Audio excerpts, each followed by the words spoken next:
श्री शिवाय नमस्तुभ्यम हर हर महादेव। दोस्तों, आप सभी को पता है कि नवरात्रि की बहुत ही विशेष तिथियां आ चुकी हैं, जिन्हें महाअष्टमी और महानवमी के नाम से जाना जाता है। पूज्य गुरुजी ने कहा है कि इस दिन आपको मात्र 3 दीपक वाला एक ऐसा चमत्कारी उपाय करना है जो आपके जीवन में कभी भी धन धान्य की समस्या उत्पन्न नहीं होने देगा। आपकी जो भी आर्थिक समस्याएं हैं वह सभी खत्म हो जाएगी। रुपए पैसों की जो भी समस्याएं चल रही हैं वह सभी समाप्त हो जाएगी। घर में अगर लड़ाई झगड़ा और अशांति का माहौल बना रहता है या फिर आपके जीवन में किसी भी प्रकार के संकट समस्या चल रहे हैं, तो पूज्य गुरुजी ने कहा है कि आपको यह विशेष उपाय इन विशेष तिथियों में जरूर करना है।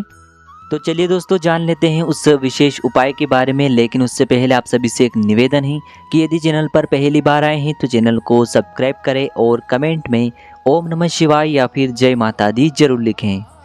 देखिए, इस वीडियो में हम पूज्य गुरुजी द्वारा बताए गए कुछ बहुत ही खास उपायों के बारे में जानेंगे। इन उपायों के लिए पूज्य गुरुजी ने अपनी शिव महापुराण की कथा में स्वयं कहा था कि जो भी व्यक्ति इन विशेष उपायों को नवरात्रि की इन विशेष तिथियों में करता है उसके जीवन में कभी भी धन धान्य की समस्या नहीं होगी। माता लक्ष्मी की कृपा सदैव उसके जीवन में बनी रहेगी और उसकी जो आर्थिक समस्या है वह हमेशा के लिए समाप्त हो जाएगी। तो चलिए दोस्तों, सबसे पहले हम जान लेते हैं पूज्य गुरुजी द्वारा बताए गए पहले महा उपाय के बारे में। देखिए दोस्तों, नवरात्रि की जो अष्टमी और नवमी की रात होती है वह बेहद ही खास होती हैं, क्योंकि माता रानी की कृपा इन रात्रियों में बेहद ही प्रभावशाली होती है।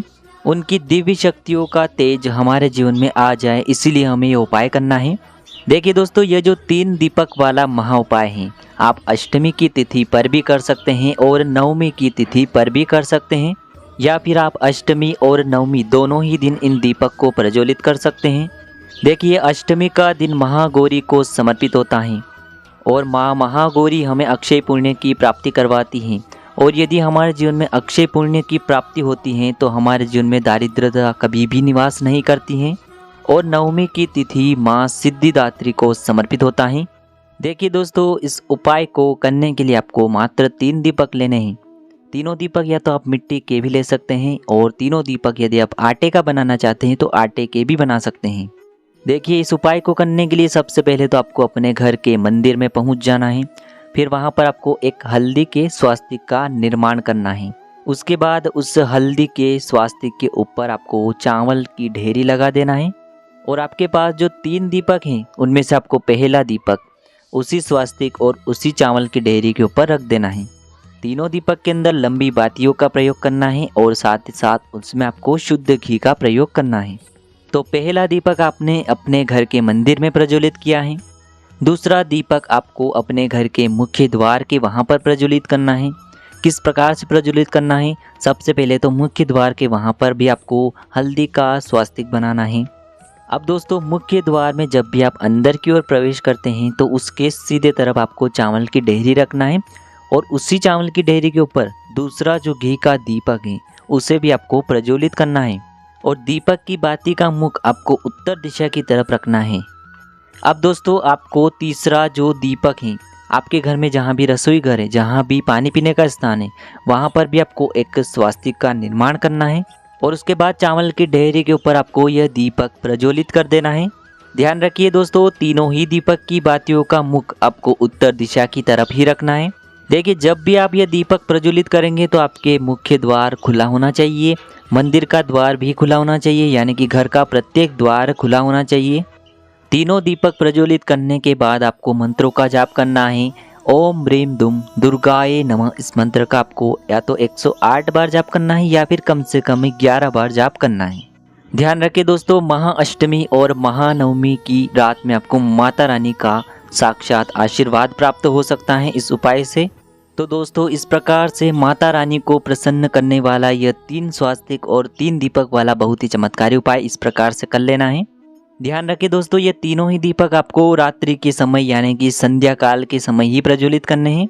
देखिए दोस्तों, अब हम जान लेते हैं दूसरे विशेष उपाय के बारे में। यह उपाय विशेषकर उन लोगों को करना चाहिए जिनके जीवन में धन धान्य की समस्या बहुत ही अधिक बनी रहती है, जिन्हें अपने जीवन में धन की प्राप्ति नहीं हो पा रही है, धन की वजह से उन्हें कई प्रकार के कार्यों में सफलता नहीं मिल पा रही है। देखिए दोस्तों, इस उपाय को करने के लिए सबसे पहले तो आपको एक दीपक लेना है। दीपक आप मिट्टी का भी ले सकते हैं, और यदि आप आटे का दीपक बनाना चाहते हैं तो शुद्ध आटा मानकर उसका दीपक भी आप तैयार कर सकते हैं। देखिए, इस दीपक में आप शुद्ध घी का प्रयोग भी कर सकते हैं या फिर तेल का प्रयोग भी कर सकते हैं। इस दीपक में आपको लंबी रुई की बाती का प्रयोग करना है, और हो सके तो आपको मोली वाले धागे की लंबी बाती का प्रयोग करना है। मोली का धागा यानी कि कलावा, जो हम अपने हाथ में बांधते हैं उसे ही हम कलावा का धागा कहते हैं, तो उससे भी आप इस बाती का प्रयोग कर सकते हैं। अब दोस्तों, यह दीपक लेकर के आपको सीधे पहुंच जाना है पीपल के वृक्ष के वहां पर। देखिए दोस्तों, आप में से बहुत से लोग पूछेंगे कि पीपल के वृक्ष के नीचे तो हमेशा गोल बाती का प्रयोग किया जाता है, तो इस बार दीपक में लंबी बाती का प्रयोग क्यों किया जा रहा है? तो दोस्तों, आपको एक विशेष बात का ध्यान रखना है कि यह उपाय विशेषकर धन प्राप्ति के लिए है, माता लक्ष्मी को प्रसन्न करने के लिए है, इसीलिए इसमें लंबी बाती का प्रयोग करना है। तो यह दीपक हमें माता रानी के लिए प्रज्वलित करना है, धन प्राप्ति के लिए प्रज्वलित करना है, इसीलिए हमें इसमें लंबी रुई की बाती का प्रयोग करना है। अब दोस्तों, इस दीपक को आपको पीपल के वृक्ष के नीचे प्रज्वलित कर देना है, और फिर आपको ओम महालक्ष्मी नमः या फिर ओम ऐं ह्रीं क्लीं चामुंडाय विचे इस मंत्र का या तो आपको 11 बार, 21 बार, 51 बार या फिर 108 बार जाप कर लेना है। इन दोनों में से किसी एक मंत्र का जाप कर लें, और इसी के साथ में आपको एक लौंग भी लेनी है। लौंग आपको फूल वाली लेनी है, खंडित नहीं होनी चाहिए, और इस लौंग को भी आपको उस दीपक के अंदर डाल देना है और मंत्रों का जाप कर लेना है। देखिए दोस्तों, पूज्य गुरुजी ने बताया है कि यदि इस विशेष उपाय को हम नवरात्रि की इन विशेष तिथियों में कर लेते हैं तो हमारे जीवन में धन से जुड़ी जो भी समस्याएं हैं वह हमेशा के लिए समाप्त हो जाती हैं। अब दोस्तों, हम जान लेते हैं तीसरे विशेष उपाय के बारे में, और यह तीसरा विशेष उपाय भी धन प्राप्ति के लिए ही होने वाला है, और यह जो विशेष उपाय है आपको महादेव के मंदिर में ही करना है। देखिए दोस्तों, इस उपाय को करने के लिए आपको मात्र 5 बेलपत्रों की जरूरत पड़ेगी। यदि आपके पास बेलपत्र उपलब्ध नहीं है तो आप शिवलिंग पर चढ़ी हुई बेलपत्र को पुनः शुद्ध जल से धो करके उपयोग कर सकते हैं, और बेलपत्र को लेते समय ध्यान रखें कि यह कहीं से भी खंडित नहीं होनी चाहिए।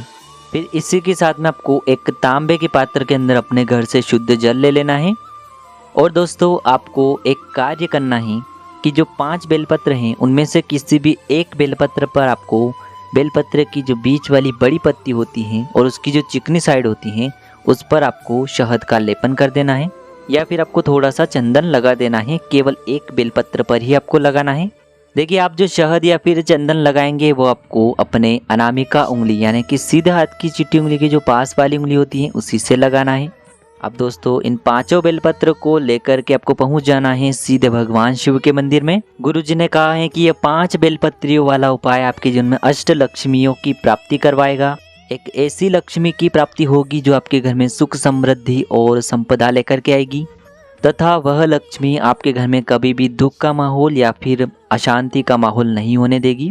देखिए दोस्तों, सबसे पहले तो आपके पास जो एक लोटा जल है इसे आपको भगवान शिव के शिवलिंग पर समर्पित कर देना है। श्री शिवाय नमस्तुभ्यम इस मंत्र का जाप करते हुए। अब दोस्तों, आपने जो किसी भी एक बेलपत्र पर या तो शहद या फिर चंदन लगाया था उसे आपको अपने सीधे हाथ में रख लेना है, और महादेव से आपके जीवन में जो धन से जुड़ी समस्याएं चल रही हैं उन्हें दूर करने के लिए आपको प्रार्थना कर लेनी है। और फिर यह जो पहली बेलपत्र है जिस पर आपने शहद या चंदन लगाया है उसे आपको महादेव के शिवलिंग पर अर्पित कर देना है। फिर जो अन्य 4 बेलपत्र हैं उन्हें आपको एक साथ भगवान शिव के शिवलिंग पर समर्पित कर देना है। श्री शिवाय नमस्तुभ्यम इस मंत्र का जाप करते हुए। देखिए, गुरुजी ने बताया है कि यह उपाय आप अष्टमी पर भी कर सकते हैं, और सोमवार की जो नवमी है उस पर भी आप ये उपाय कर सकते हैं। तो दोस्तों, इस प्रकार से आज की इस वीडियो में हमने आपको नवरात्रि की अष्टमी और नवमी पर किए जाने वाले बहुत ही चमत्कारी उपाय बताए हैं। जो भी आपको उचित और सरल लगता है उसे आप कर सकते हैं।